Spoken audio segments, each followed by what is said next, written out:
Hotep à tous, bien-aimés frères et sœurs. Les États-Unis, la Grande-Bretagne, la communauté dite internationale ont encore brandi leur chiffon de droits humains. Oh, ils adorent, ils aiment tellement le Mali, le Burkina Faso, le Niger, le Sahel, l'Afrique, qu'en 1885, ils ont divisé l'Afrique en mini-morceaux, comme un gâteau. Vous savez, quand vous allez à la fête, là, vous prenez un gâteau, là, on met sur la table, on coupe en mini-morceaux, on donne chacun une partie, chacun une partie. Seuls les Russes ont refusé de manger ce gâteau empoisonné. Seuls les Russes. Et aujourd'hui, on va nous dire que vous quittez un maître pour aller vers un autre maître, alors que la Russie était là déjà depuis 1885. Eh bien, une ONG, Human Rights Watch, un chiffon, un torchon d'ONG, bien sûr. Il suffit de savoir qui finance. C'est George Soros, le spécialiste de la destruction des États. Ah oui, ça, George Soros, il est milliardaire. Ces milliards-là, c'est pour détruire. D'ailleurs, il obtient ces milliards-là par la destruction des États. Vous voyez, il détruit un État et puis il prend les milliards. Et il s'enrichit encore plus. Il investit encore des milliards pour détruire un État et puis prend encore. C'est ce qu'il fait, pourvu que ça dure. Parce que l'Afrique est en train de se réveiller et d'être éveillée. Human Rights Watch a sorti un chiffon de papier, comme quoi il y a eu violation des droits de l'homme par l'armée burkinabé. Ils ont tué 223 civils. Ils ont le nombre exact. 223 civils. Et puis, sur les 223 civils, il y avait une cinquantaine d'enfants, et d'autres disent une vingtaine d'enfants, ainsi de suite. Ils ont fait tout un reportage. Les journalistes sont allés sur le terrain. Ils sont interdits, hein. Les journalistes sont interdits. Ils sont allés sur le terrain. Ils ont vu. On n'a vu aucun cadavre, mais on a vu une terre. On dit, vous voyez la terre là? Ici là. On a enterré, c'est là où on a enterré les 200. Ça fait pitié de voir comment ces Occidentaux, ces leucodermes, nous prennent pour des ignares, des vauriens. Human Rights Watch a déjà apporté la démocratie dans quel pays? Première question. En Afrique, d'abord. Et chez eux-mêmes. Vous avez déjà entendu Human Rights Watch, là, aller voir, parler de George Bush. Ils sont allés prendre Kadhafi, là, dans un trou. On l'a pris, on l'a même pas mis en prison, on l'a égorgé, on l'a assassiné. Kadhafi. L'autre, comment vous l'appelez? Saddam Hussein plutôt. Kadhafi a subi le même sort par l'armée française. On le prend, on le tue, sans aucune forme de procès. Et Human Rights était où? Qui a jugé George Bush?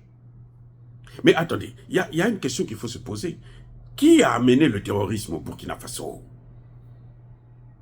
Moi, j'étais au Burkina Faso. Eh oui, j'étais au Burkina Faso en 97, 98.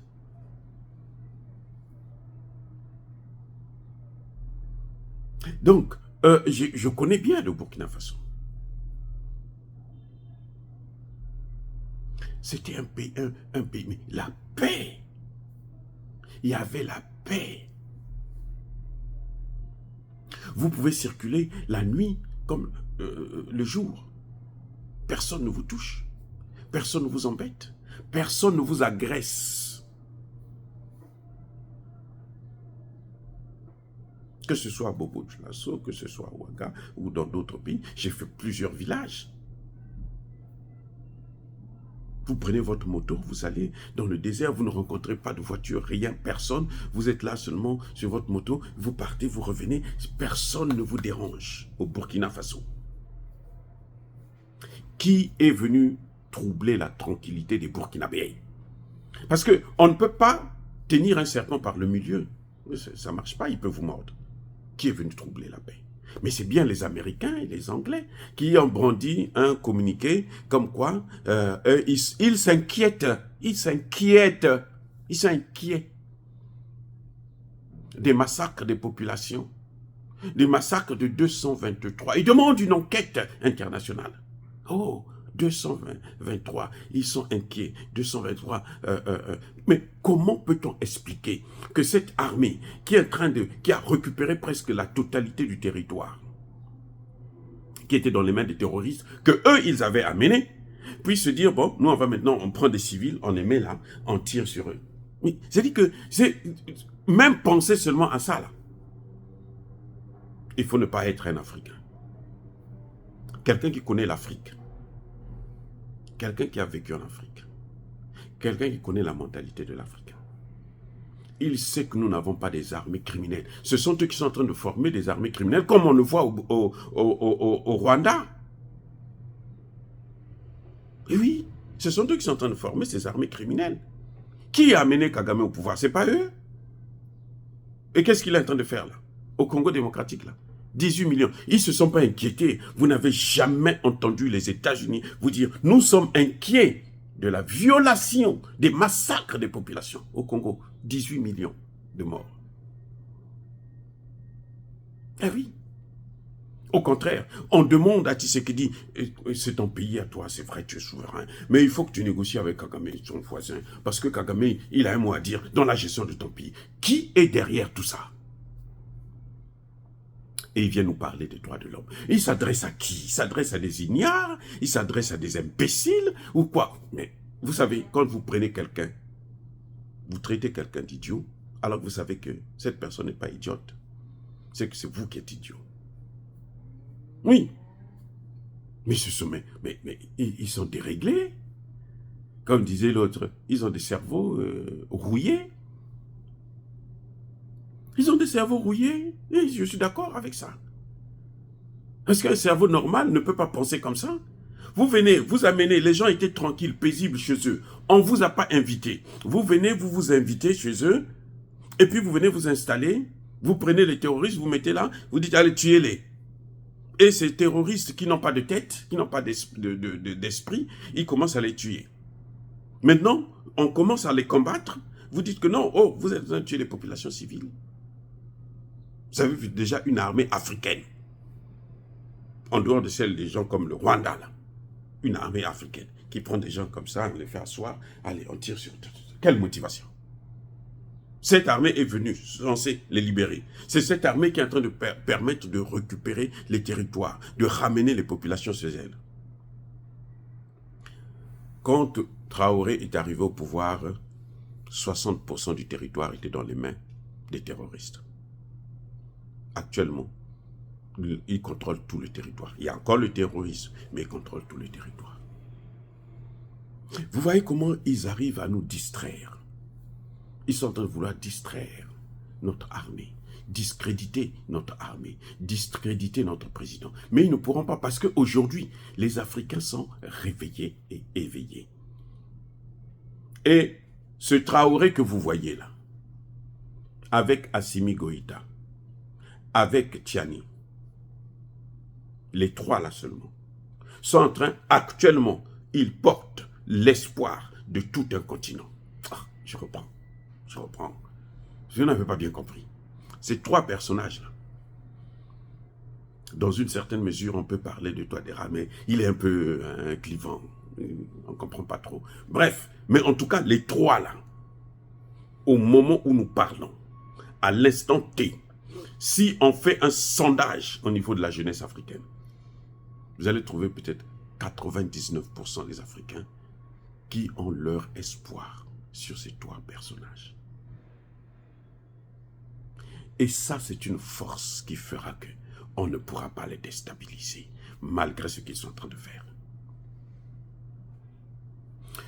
Le putain de communiqué des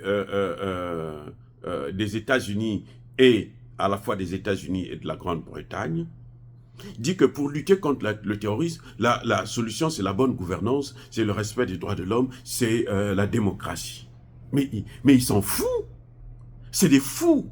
Ah, mais attendez, ils ont perdu la tête ou quoi? Ils sont, je dis bien, hein, je répète, je persiste et je signe, ils s'en foutent. Ils n'ont même plus de cerveau. Attendez, pourquoi les États-Unis quittent le Niger pour aller en Mauritanie? Pourquoi? Mais c'est pour déstabiliser le Mali. Qui ne sait pas ça? Celui qui ne sait pas ça, là, je lui donne l'information. Ils quittent le Niger là pour aller. Pourquoi ils ne reviennent pas aux États-Unis? Mais les États-Unis, c'est 9 millions de kilomètres carrés. C'est vaste. Il y a de l'espace ici. Ils quittent là-bas pour venir au Niger. Ils repartent pas chez eux. La sécurité américaine n'est pas compromise depuis l'Afrique, par ce qui se passe en Afrique, par le terrorisme qui a un temps gangréné en Afrique. De toutes les façons, ce sont eux qui ont amené le terrorisme en Afrique. Donc même si ça veut revenir sur leur dos, là, on s'en fout. Mais ce sont eux qui ont amené le terrorisme. Et la sécurité américaine n'est pas du tout en danger depuis l'Afrique. Non, c'est pas nous. Nous n'avons pas de missiles intercontinentaux, nous n'avons pas d'armes nucléaires, nous n'avons rien. Qu'ils nous laissent tranquilles. J'appelle au président Traoré de ne pas s'occuper de ces torchons. C'est des paillassons qui les suivent ses pieds sur leur tête. C'est des vauriens. Je dis bien des vauriens. Que ce soit aux États-Unis, que ce soit en Angleterre. En Angleterre, d'ailleurs, c'est un immigré. Un Pakistanais devenu Premier ministre qui pense qu'il peut être plus royaliste que le roi. Donc, les Anglais aiment tellement l'Afrique, ils aiment tellement les Burkinabés, qu'ils pleurent quand un Burkinabé meurt. C'est pour ça qu'ils prennent les terroristes, ceux qu'ils vont envoyer au Rwanda. Là. Ce sont les plus grands terroristes qu'ils ont recrutés dans le Sahel et autres, plutôt en Syrie, en Irak, ainsi de suite, qu'ils vont envoyer au Rwanda. Et du Rwanda, là, on va les envoyer jusque dans le Sahel. Au Rwanda, ils vont là, c'est pour la formation. Ce n'est pas pour aller... non, ils vont se faire former là-bas. Ça va être maintenant leur base arrière. On va les former, on les forme et puis on les prend, on les envoie dans le Sahel. En passant par des pays larbins comme la Mauritanie, l'Algérie, le Maroc. Voilà ce qui est en train de se passer. Des entonnoirs, des portes ouvertes. C'est que vous venez, vous passez. Non. Droits de l'homme. Est-ce que les Occidentaux connaissent les droits de l'homme? On connaît les droits de l'homme aux États-Unis. Vous avez vu ce qu'ils ont fait en Irak. Vous avez vu comment les Français et les Américains ont pris un président de la commission électorale en Côte d'Ivoire. On l'amène dans un hôtel. 2 ambassadeurs, hein, français et américains. Ils le prennent, on l'amène, on l'a kidnappé carrément. Et ils nous parlent des droits de l'homme. Ils nous parlent des droits de l'homme. Ils parlent des droits de l'homme à des gens qui ne connaissent pas leur pays, qui n'ont jamais été dans leur pays, qui n'ont jamais étudié les droits de l'homme, qui ne connaissent pas les droits de l'homme. Nous connaissons les droits de l'homme mieux que ces voyous. Ce sont que des voyous. Regardez comment ils sont en train de faire mettre les bâtons dans les roues à Donald Trump. On l'empêche de faire la campagne. Vous allez voir, jusqu'en novembre, là, il sera dans des procès. On l'empêche de faire la campagne. Dieu merci que les sondages ne continuent de monter pour le mettre au haut des sondages. Bref, eux là, ils nous parlent de démocratie, des droits de l'homme. Ils nous parlent de la presse. Mais c'est-à-dire que plus vaurien que ces gens-là, il n'y en a pas, ça n'existe pas. Ça n'existe pas. Nous saluons, nous félicitons le travail fait par l'armée burkinabé, l'armée malienne, l'armée du Niger. Nous les saluons, nous les soutenons. Ils ont notre soutien total. Et qu'ils continuent à mener cette lutte contre le terrorisme. Ils n'ont qu'à faire le bruit, le chien aboie. la caravane passe. Parce que eux, là, ce sont des mercenaires en col blanc.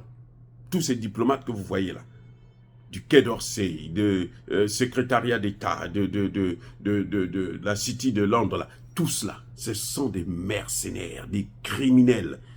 Leur place, c'est à l'enfer. C'est incroyable.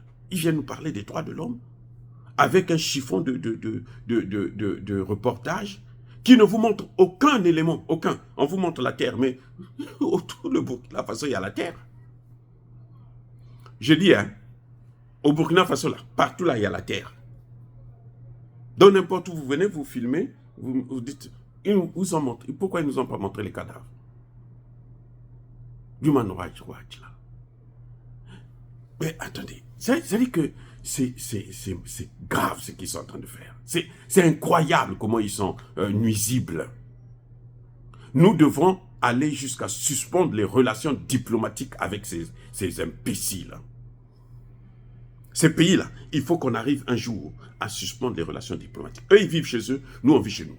Il faut maintenant arrêter, fermer, expulser toutes les ONG occidentales. De toutes les façons, ils ne nous apportent rien. La seule chose qu'ils nous apportent, c'est la guerre.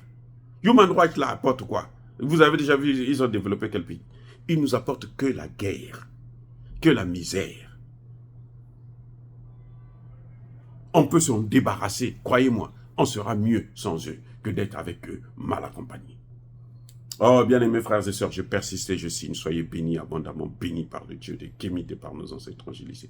Mais que tous ceux qui persécutent le continent africain le pillent et le déstabilisent, qu'ils soient noirs, blancs, chinois, arabes, juifs, indiens, qui qu'ils soient punis, maudits, foudroyés, neutralisés, écrasés, effacés par le Dieu des Kémites et par nos ancêtres angélisés.